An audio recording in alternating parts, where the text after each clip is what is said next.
Okay, so are you seeing my screen now? Yes. Yes, we can. Yes. Okay.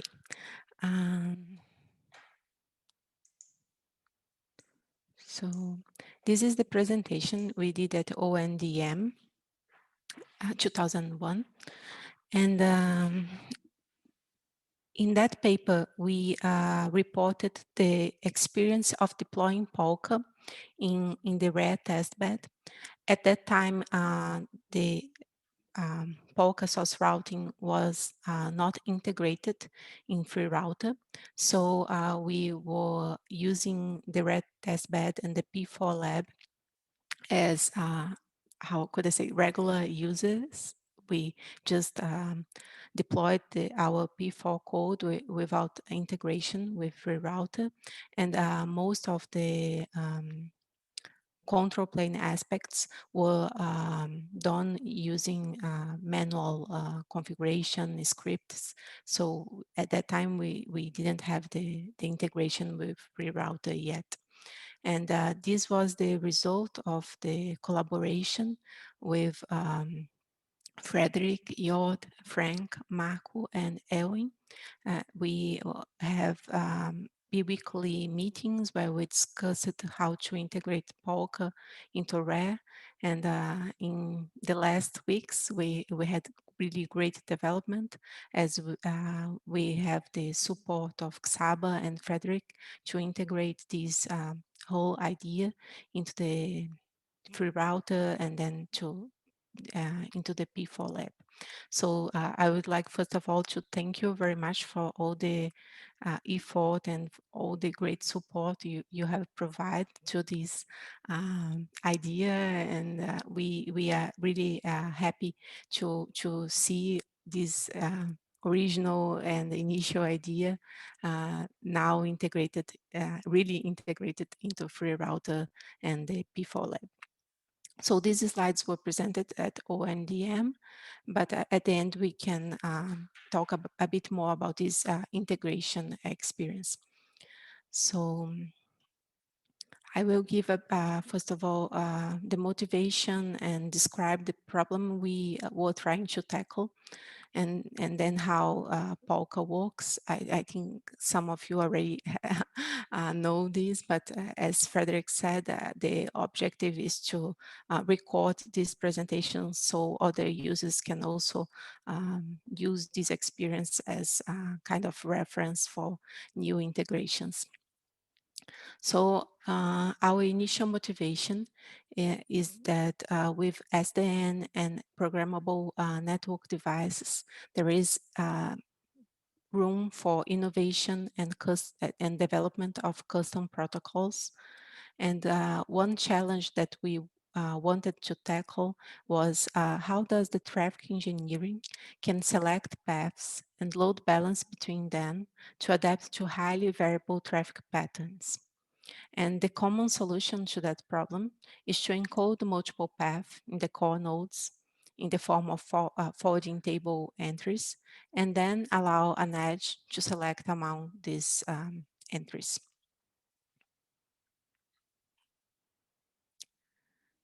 The problem with such approach is that you would have a large number of table entries or states, and this causes a management burden. You also have restricted capacity for these switch tables. So the traffic engineer is not able to exploit all the possible paths. And also there is the latency for path setup. And this might not be enough for the requirements of highly dynamic workloads.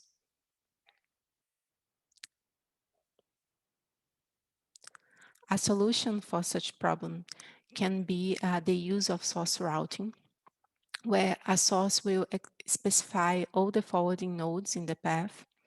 So you add a route label in the packet header, and each one of the nodes will extract the output port as a POP in a list of output ports. This approach also has some problems. So you have to rewrite the packet in every node to update the list of output ports. The operations are performed over variable headers, and there is limitation in header to regarding the number of nodes that hops that you can include. And also this approach, in this approach, there is no implicit way of representing additional paths for fast failure reaction. So the problem we wanted to tackle with Polka is it possible to define a fully stateless source routing approach where we have no packed rewrites, no tables, and also that we could offer support for complex routing use cases? So the original proposal was done in NetSoft 2020, and at that time we had a very simple prototype. I emulated proof of concept in Mininet, use BMV2, and we were exploring this whole idea of the residual number system, the Chinese remainder theorem, so we could replace the traditional table-based or list-based approach by a forwarding operation based on an arithmetic operation.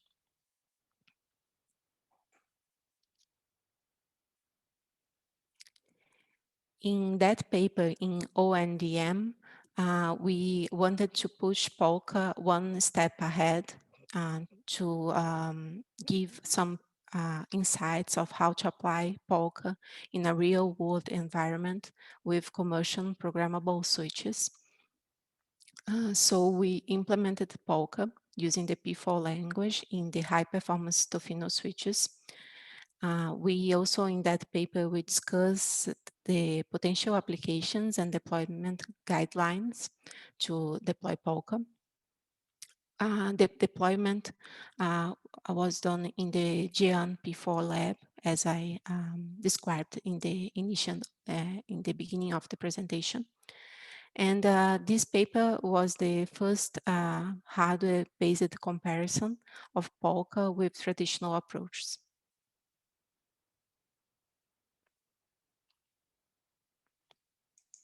The next slides, I will give overall view of how Polka works. So our proposal is based on 3 polynomials. The root ID, that's a root identifier that's calculated using the Chinese remainder theorem.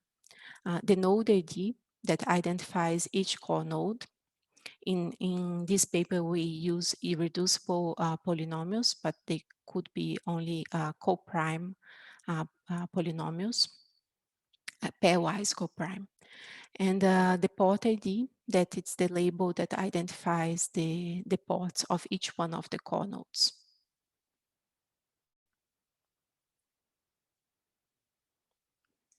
So the basic of this proposal is that the forwarding operation in each one of the core nodes is based on a remainder of division operation or a modulo operation. So the port ID is given by the remainder of the division operation of the root label by the node ID.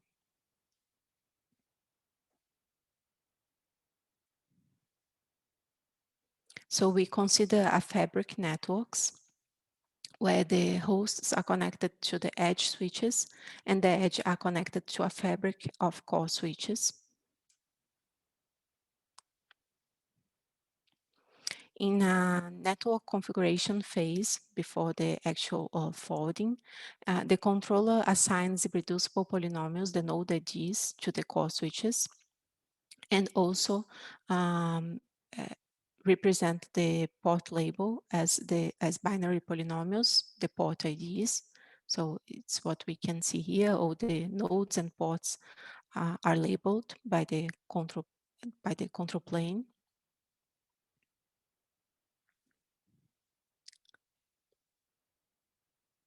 And in the operation phase, when the controller chooses a path for a specific flow, it can be done proactively or reactively. It will represent this path as a set of switches and their node IDs and their respective output ports. In this example, we have three nodes, 1, 1, 1, 1, 1, 0, 1, 1, and their output ports that represent the path that the controller has chosen between these two nodes.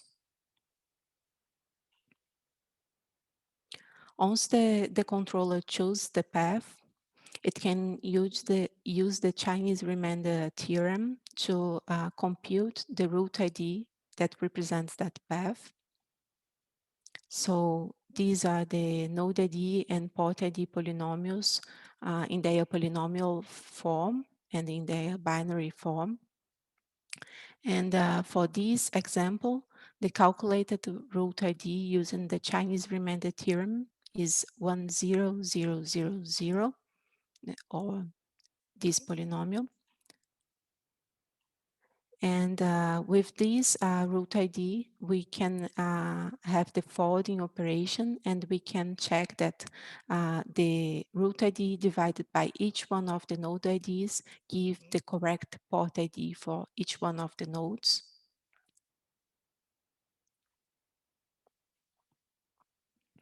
So once the path is selected and the root ID is calculated, the controller will install the flow entries at the edges, so we can add and remove the appropriate root IDs.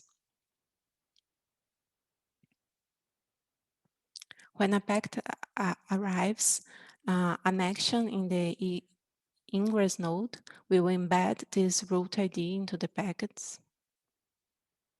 And then it's just a matter of executing that mod operation in each node and calculate the root ID. So the remainder of the division of 10000 by 0011, that's the node ID of the first node, will give output port 1, the remainder of the division, with no packet rewrites, with no tables, and a fixed header. And then all the nodes will perform the same operation and cover their output port.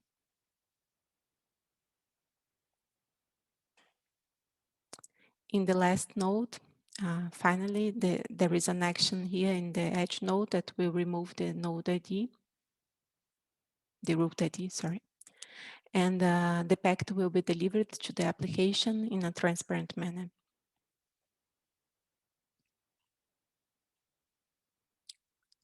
So at ONDM, we deployed a prototype in the P4 lab. The focus of that paper was the data plane. So we have a Polka architecture that involves the data plane and the physical infrastructure layer. There are also the control plane and orchestration tasks here in this layer. So we have to manage the topology, the path computation, the polynomial generation, the manipulation of tables at the edges. There is also the service layer, but specifically in that paper, we were focusing on the data plane. So as I said previously, most of the control plane tasks were executed in a manual or semi-automated way with scripts.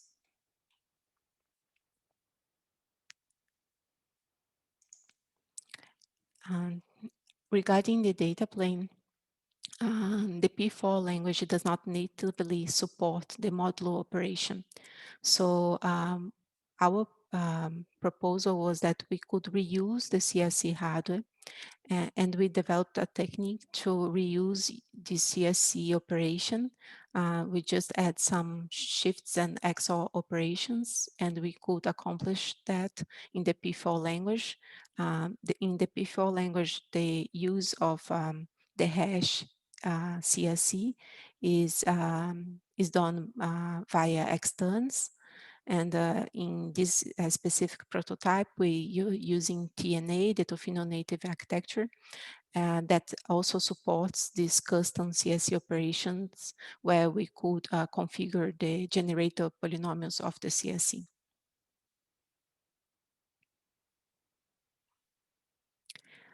For that prototype, we implemented not only Polka for the Tofino, but also some traditional approaches. So we implemented the table-based simple L2 forwarding table. We also implemented a simple list-based source routing that uses a list of output ports to provide the source routing. And then here we can see the comparison between the pipelines. So here the forwarding operation is a table lookup. Here is a pop in the list of output ports. And for Polka, the forwarding operation is a modulo operation of the root ID by the node ID.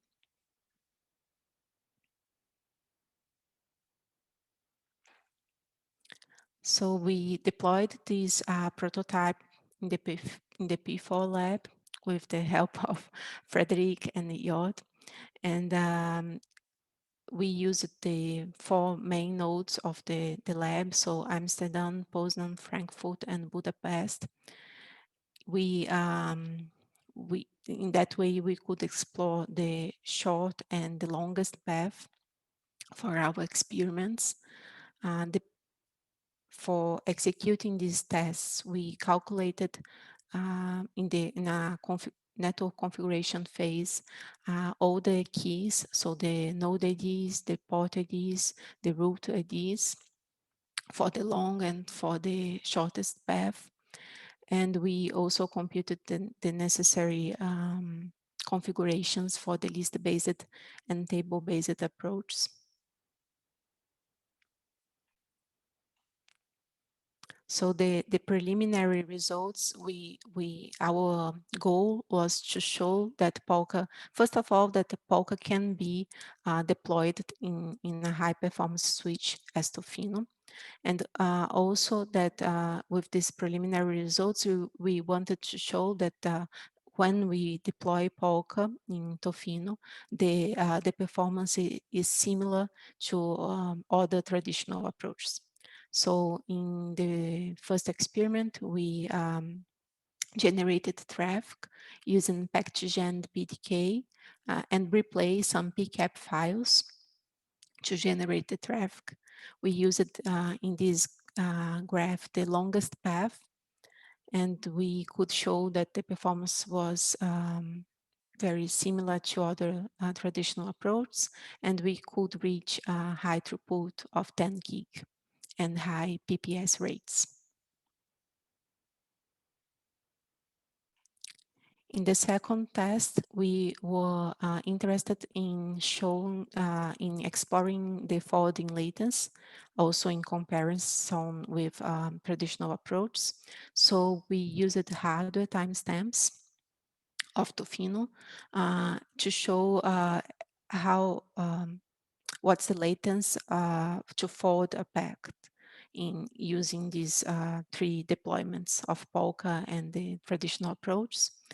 So we used a timestamp in the ingress and another one in the egress, so we could calculate the forwarding latency when the packets reach the edge node. So we do an offline processing of these timestamps, and we show that the latency of Polka is again very similar to traditional approaches.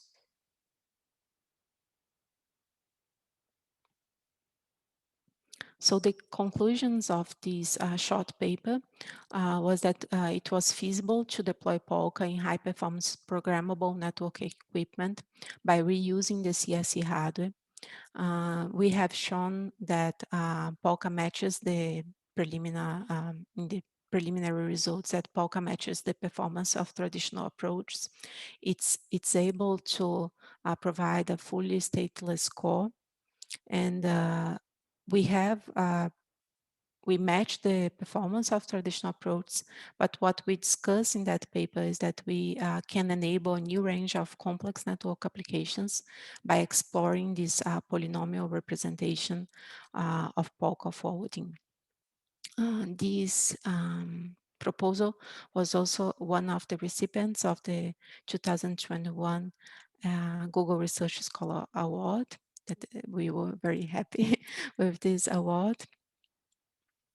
And now, with the support of Xaba, Frederick, and Yod, Polka has been officially integrated to FreeRtr and to the RARE project. And we are also planning to generate a RFC with the specification of this new source routing approach. We are also exploring some properties of this polynomial representation to propose some innovative applications. One thing that we have explored after this ONDM paper is in Rafael's PhD. He extended the polynomial representation.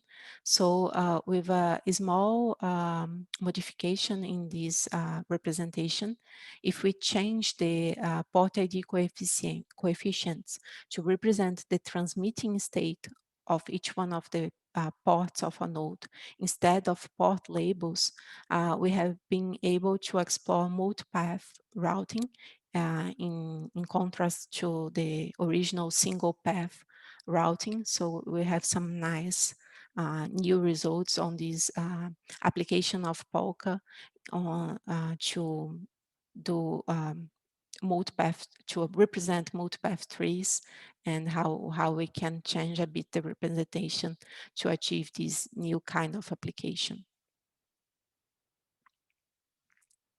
We also have some studies on how to use different polynomials representations with polynomials of higher orders for multi-layer networks and slicing. We also started to explore if we could use other hardware models, not only the CSC. We have other works in this area of RNS, the residual number system. So we could use more than one root label to represent protection paths, or even quality of service classes. We also have some works on sepsi function chaining. So if we add a segment ID field in the Polka header, we can extend the same idea to sepsi function chaining. We also have some works that explore the RNS properties with routing deflections for fast failure reaction features. And because of this whole source routing functionalities, we can show very easily, as Frederick has already done a demo in the previous presentation, we could apply this to agile traffic migration. So because we only have to change one entry at the edge to change the route label, it's very easy to reconfigure a path, for example, from a short, if we are using a shortest path and for some reason it's more useful to use the longest path, it's just a matter of changing table entry here at the edge. You embed a new route ID and then you migrate your traffic to the longest path. So this was the result of preliminary tests we were doing in the P4 lab. Okay, so I tried to be brief and adapt a bit the presentation at ONDM, but this is an overview that I hope it's useful about the Polka proposal.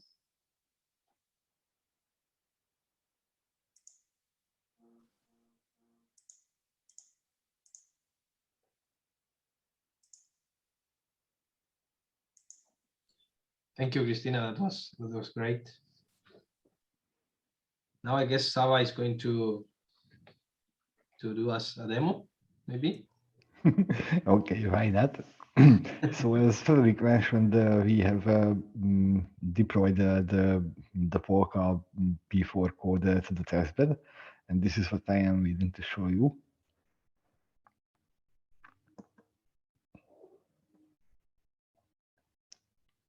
Okay, I think you are see what I see.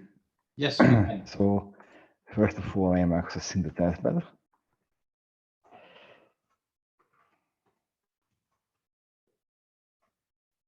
Oh, address conflicts everywhere.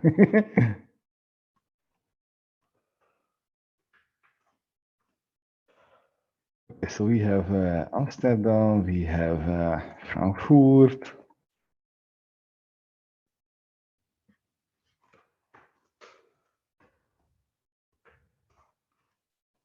We have Budapest.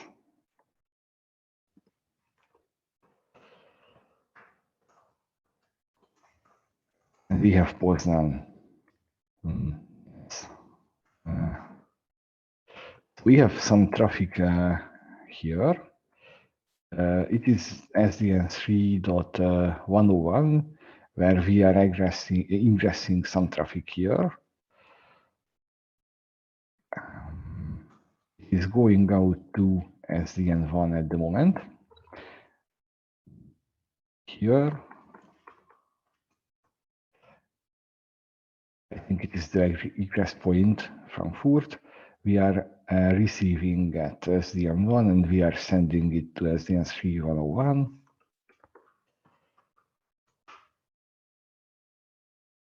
This node don't have any traffic. This node also don't have any traffic. So I think it is the shortest path now.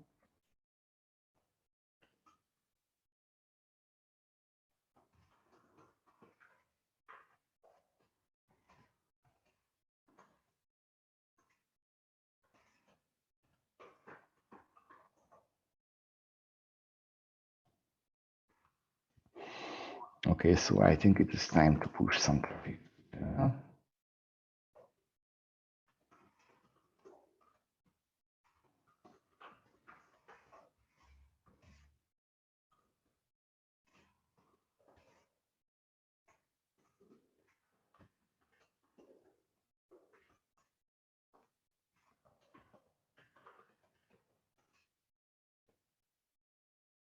Okay, so by the way, this is a really programmed switch. And at this point, we can spot that now the traffic started to go over the nodes. Every node have some receiving and transmitting traffic. And and the output node is still having this traffic.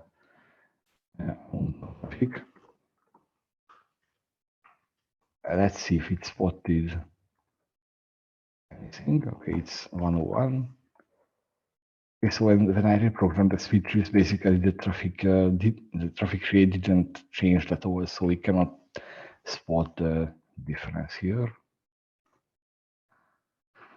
Okay, now let's reconvert the network. Let's see.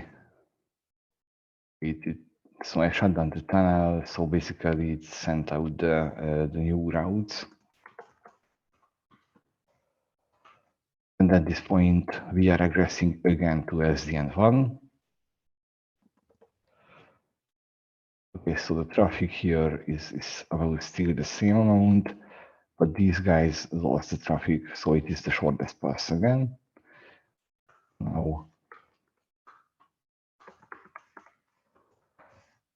let's see what happens when I no shut down the tunnel, then basically the Polka routes are sent out with the route ID. Oh yes, and now I have route ID.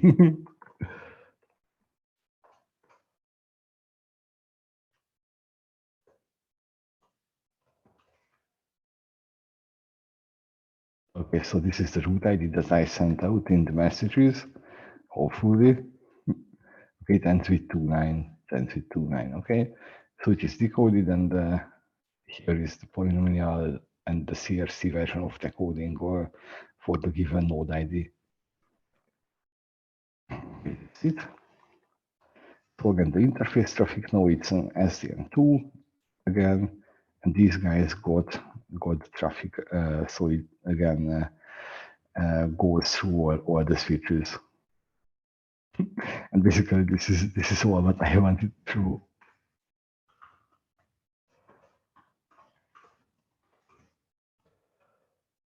Okay, so it was very quick demo for now. So basically, the conclusion of the demo is that Polka really works in hardware. Thank you for this demo showing the data path has been altered once you move the traffic to Polka and when you unshut the shut and no shut the tunnel. I was wondering if you one thing to mention here is that only the ingress node had any state update, so nothing sent out at the core nodes or at the egress node. Only the header changed. Okay. Just as a complement of information, I was just wondering if you could reshare your screen but now shows the step-by-step the configuration related to propagate signaling and route ID on the 4 nodes. Okay, for sure. For the user. Sure. I'm still sharing the screen. So this is the head-end configuration. The intermediate nodes. Something happened to my rob access or not. Intermediate nodes. Okay, this is the egress point just for the reverse pass. I think it has nothing in it. The core nodes basically have node channel, only the regular routing. So, for example, SDN1 uses the template one, SDN2 also the template one, and the relevant interface is loopback 0, who advertises in OSPF basically. Yeah, So great, the because interesting part they only here is they only need the node ID configuration. yes, they only need the node ID configuration.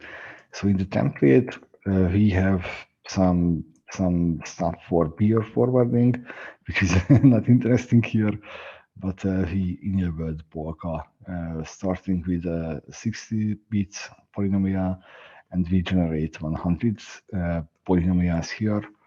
Show Polka interface, for example, SDN1. They are the polynomials we generated, and we have 100 of them. So that's it, and all these nodes, all the intermediate and egress nodes have the same config in this setup. The only thing here is the head-end Amsterdam where traffic egresses the network. Here we have a tunnel with the destination. This is the route ID of Amsterdam, but I think we can check it. 222 is Frankfurt, yes. This is where the traffic egress the network. It was SDN3.101 where it egressed the network. We have a domain keyword that is the intermediate or core nodes here. And we set the tunnel mode to Polka. And we set we use dummy IP here. And at this config, we use the outer route to route to point routes to this Polka tunnel. This is an outer route that picks up all the PGP advertisements from this node, which is a prefix in the table, and we apply to this next hop, which is within the tunnel. So when I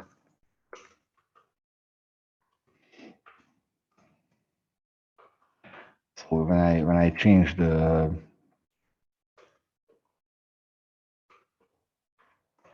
output configuration, for example, when I remove it, and these routes pointing back to the regular MPLS pulses. Passing points to this tunnel interface. When I applied the route configuration, the Polka route sent out immediately. And also in the routing table, we have the routes. And as far as I know, the traffic is going to this address.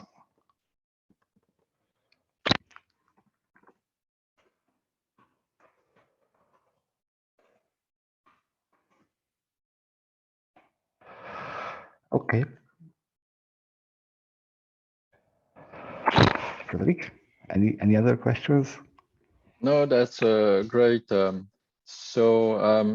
Christina, what is important also to spot here is that there is a very nice feature that you might already know, which is the template feature. This template feature will include all the templates related to the core facing link. And this is where you will see your Polka declaration. And what is great here is that, of course, so this template will be different on each node, simply because the index, the segment routing index will be different. So for example, here in Amsterdam, it's 1. Yes, these indexes change on all the nodes. And this is the only difference in the templates. Yeah, but exactly. this index is free for everywhere here. Exactly. So example, you add a new node, which is the 100, which is the number 100. It will be 100 in the index. Knowing that, I think at Xaba you have the max, the max index, the segment routing max index in the OSPF declaration. So this is also something you have to spot. Yes. It's 256. Here. The max index is 256. Sorry. And here this is 100. So I guess that you have everything, and there is a cherry on the cake provided by Xaba. Another one. Yes. Maybe you have. This is a detail, but he doesn't realize it is a cherry on the cake. But I'm saying it's a cherry on the cake because Xaba, what you maybe you can speak, give 2 words about the lab virtualization. Yes, okay. For Christina, it will be very great because she will download, as soon as she has the Nmask profile, she will download the whole lab, and she can do the same test on her laptop. Okay. So FreeRtr have tests basically, and I have created a new test case for the lab and also for my own home network. Basically, it's a test case. It adds a giant emulator router. It have 8 interfaces. These interfaces are basically demultiplexed. So the packet header that Toshino speaks toward the control plane is demultiplexed toward these hairpin interfaces here that are connected later to other nodes hairpins. So the final result is that, and finally, we simply grab the real configs from the network. They are on so you are emulating the P4 lab. Yes, the VoLP P4 lab. So basically, they are stored on a WebDAV. I think I can show it somewhere. So when we issue a write, then it generates and the archives and backups, and this is where we store the configs, all the node archives, the configs here. Back to the lab. So we have a giant emulator that encapsulates the Toshino headers, but then we simply import all the configs from the lab, and finally we try some ping tests. And if we start it, then it looks like this.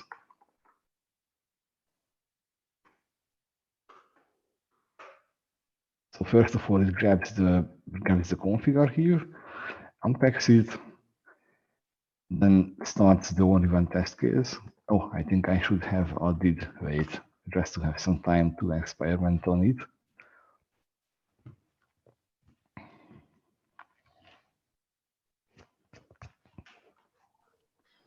So basically, Christina, this is a way to simulate the lab on your laptop, and what you can do is to start to see if you can do additional tests and also virtually, and also add some notes and see what's going on. That's Yeah, it will be very, very useful. And I think also, we don't have to spend time in the real test bed while we are doing simple stuff. okay, so after this point, when the test case succeeded, basically then you can access on the local host. I think it is Amsterdam. No, it is Ghent emulator. It is Amsterdam, and you can see that it have some. Okay, it don't have traffic, but it had some packets. Okay, everything was software switched, but that's it. How do you normally generate traffic, Xaba, in these tests? So if you wish, you can add external nodes, but here from Amsterdam, we have the channel interface here, and this channel interface have my IP address, so I think I can ping it.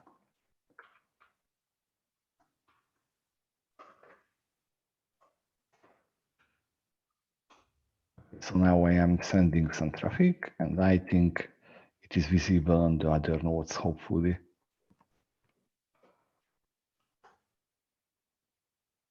So it is Frankfurt. So now I have some traffic here. So you send it from the CPU, right, Sava? Yes, it's a fully CPU. Everything is software switched here. it's the native forwarding behavior of RARE-freeRtr. If you are curious, Christina, you can just look at the first video and also look at the documentation. There is this socket-based forwarding paradigm.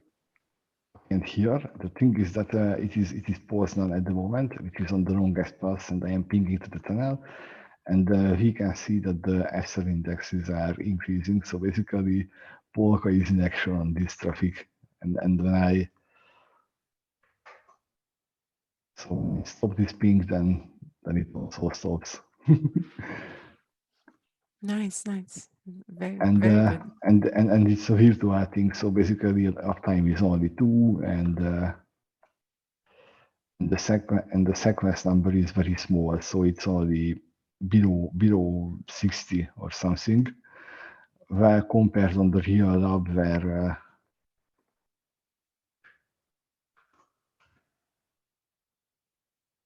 we have 300 or so. Yes. Are you also using the real port labels when you do that? It's exactly the same config. So basically, we have it's fully the same config.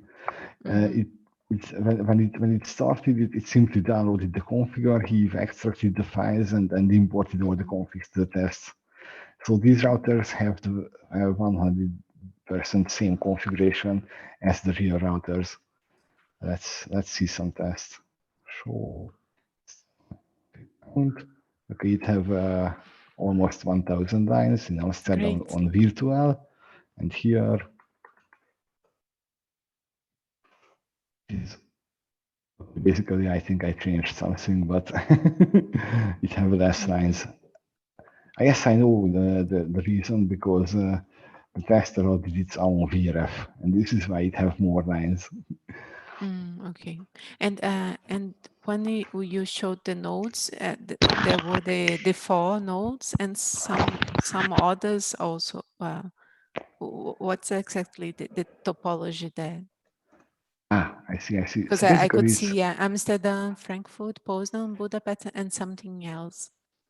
Yes, we have some more now. Sorry, this is the graph. I think it will be useful later. What it is, we have 3. Yes, so from this node point of view, OSPF have these 3 topology, but I think it is the graph that is much better to see. I think I can draw it.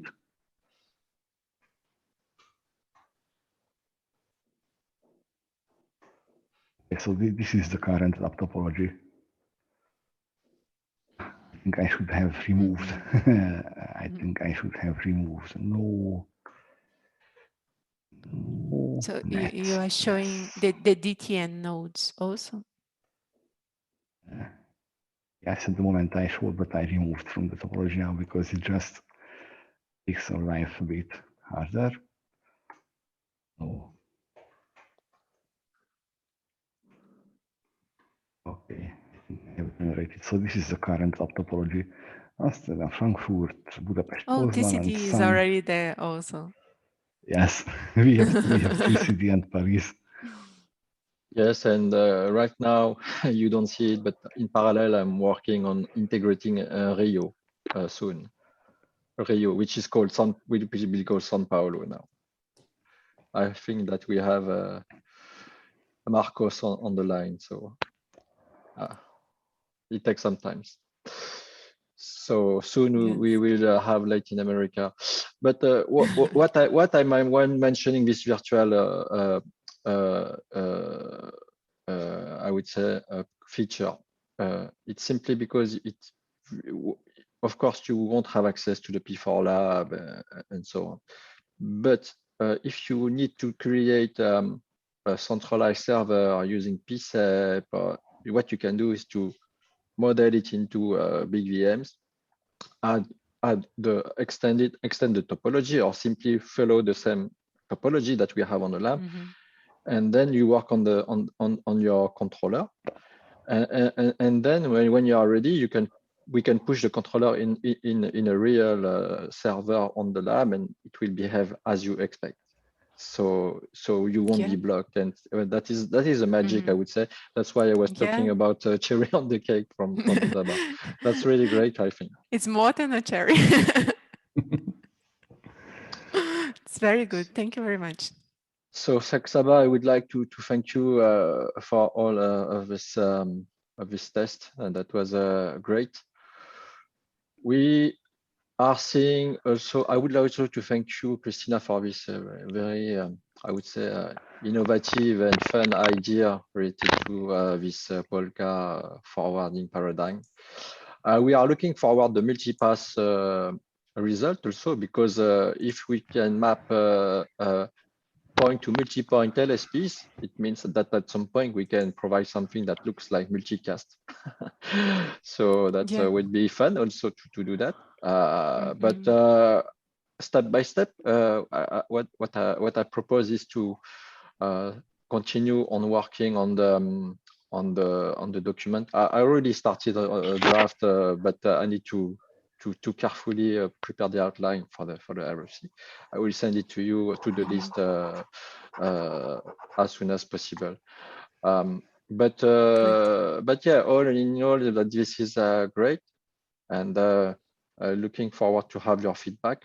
Not sure if Marcos has some questions or feedback, but yeah, I think we are on a good track to provide something, and your future work that you exposed on your slides might be, not sure, additional document or additional RFC that can complement each other, and with the work from UFS related to this to the PSEP can be also additional documents. So it can be a collection of documents related to Polka and its full potential in the long run.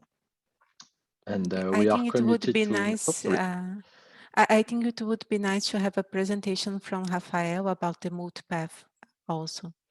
Yes, so let's have a rendezvous next week then, and we'd be glad to hear from him and his findings and how we can mock up all of this stuff.